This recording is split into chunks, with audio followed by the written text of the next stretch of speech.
Tuluyan ng lumayo sa ating bansa yung tropical storm Buti na ating binabantayan noong mga nakaraang araw.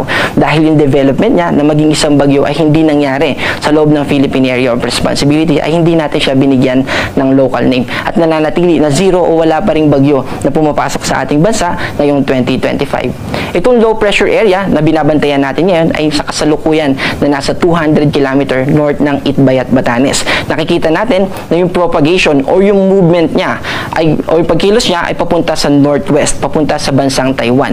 Inaasahan natin na magde-develop siya into tropical depression sa susunod na 12 hours. Pero kapag hindi siya nag-develop sa loob ng 12 oras, ay magiging hindi na favorable. Magiging mas maliit na yung chance niya na maging ganap na bagyo.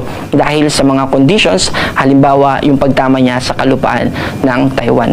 Samantala, patuloy pa rin yung epekto ng southwest monsoon. Itong habagat ay patuloy na magdadala ng mga kaulapan at pagulan sa western part ng Luzon at ng Visayas. Particular na dito sa Pangasinan, sa Zambales at sa Occidental Mindoro. Itong mga pagulan sa mga nabanggit natin na lugar ay patuloy na maaaring magdala ng mga pagbaha at pagguho ng lupa. Dahil saturated or basa na yung mga kaulapan natin, mas tumataas yung tsansa ng mga pagbaha at pagguho ng lupa. Kaya gusto nating paalalahanan yung mga kababayan natin, lalo na yung mga nakatira sa mountainous area. At sa atin naman, sa Metro Manila, ay magdala tayo ng payong dahil posible pa rin yung mga pag-ulan sa hapon, lalo na kapag pauwi tayo. At kapote naman sa mga nagmomotor.